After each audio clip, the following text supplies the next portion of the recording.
আমি সিমের বিচিগুলো সবগুলোই বেছে নিছি, বেছে একদম পরিষ্কার করে ধুয়ে নিছি। তার রান্না করার জন্য এখানে নিয়ে নিছি আমি ছোটো সাইজের 3টা আলু।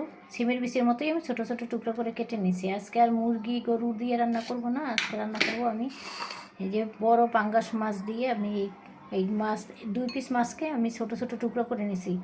যেহেতু সিমের বেশি ছোট, বড় মাছ দিলে দেখতে ভালো লাগবে না, এই জন্য আমি ছোটো ছোটো টুকরো করে নিয়েছি। এখন এই মাছটাকে আমি ভেজে নিব। আমি কড়াই বসাই দিছি, কড়াইয়ের মধ্যে তেল দিয়ে দিছি। এখানে হলুদ, লবণ আর একটু শুকনো মরিচ দিয়ে মাছটাকে মেখে আমি এটাকে ভেজে নিব। মাছটাকে আমি দিয়ে দিলাম, 2 পাশে আমি সুন্দর করে একটু লাল লাল করে ভেজে নিব। মাছটা ভাজা হয়ে গেছে, এখন আমি তুলে নেব।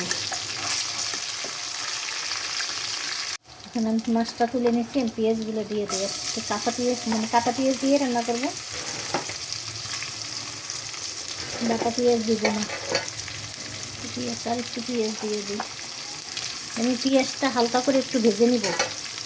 কাঁচা পেঁয়াজের মধ্যে যদি আমি রসুন মশলা দিই তাহলে কিন্তু পেঁয়াজটা একদম আস্তে পেঁয়াজটা নরম হয়ে আসছে। এখানে আমি এখন রসুন দিয়ে দেবো। এখন যদি পেঁয়াজের সাথে আমি রসুনটা দিই তাহলে কাঁচা গন্ধটা চলে যাবে। এটা দিয়ে আমি 2-3 মিনিট একটু ভেজে নেব পেঁয়াজের সাথে।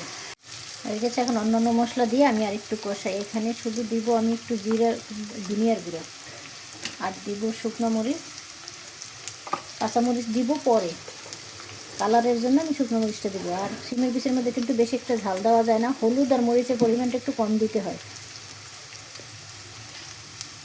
হলুদটা দিয়ে দিলাম,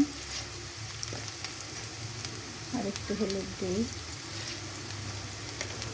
এটাকে এখন আর একটু ভালো করে কষাই নিই।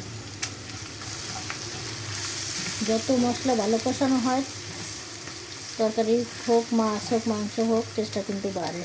আমি কষাইয়ে একটুখানি পানি দিয়ে দিচ্ছি। এখন আমি আলুটা দিয়ে দিব। আলুটা দিয়ে একটু কষাই নিই।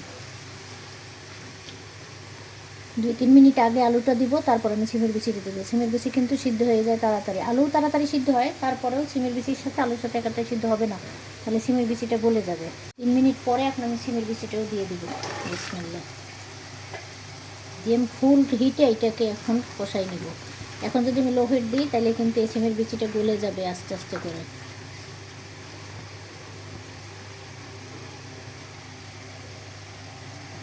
এটা কষানো হয়ে গেছে, এখন আমি এখানে পরিমাণ মতো পানি দিয়ে দেবো। মাছটাও এখন দিয়ে দেই, আর দিয়ে দেবো আমি 2টা তেজপাতা। 2টা তেজপাতাও আছে, মাছটাও দিয়ে দিলাম। এখন আমি এখানে পানি দিয়ে দেবো।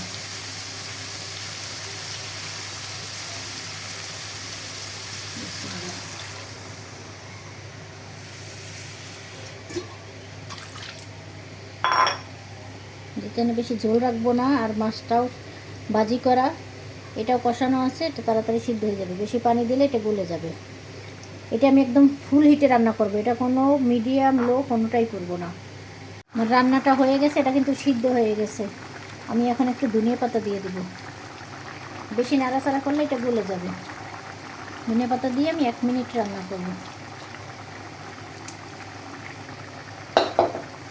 একটু নেড়ে দিই। বিসমিল্লাহ। এখানে ছোট বড় সিমের বিচি আছে, যেগুলো ছোট ওইগুলো কিন্তু একদমই গলে যায়।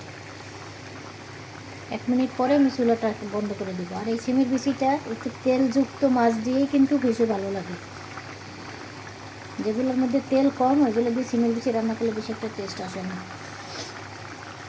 হয়ে গেছে, আমি চুলাটা বন্ধ করে দিই। আমি একটা বাটিতে ঢেলে নেই, আপনাদেরকে দেখাই বাটিতে ঢেলে। কালারটা এত সুন্দর হয়ে রান্নাটা হয়ে গেল, আমি বাটিতে ঢেলে নিছি। এভাবে আপনারা পাঙ্গাস মাছ দিয়ে রান্না করে দেখেন। অনেকেই মুরগি বা গরুর মাংস দিয়ে রান্না করেন, মাছ দিয়ে রান্না করেন না, যে ভালো লাগবে কিনা। চিংড়ি মাছ দিয়ে বা এরকমের তেলযুক্ত মাছ দিয়েও কিন্তু সিমের বিচিটা রান্না করলে খুব ভালো লাগে।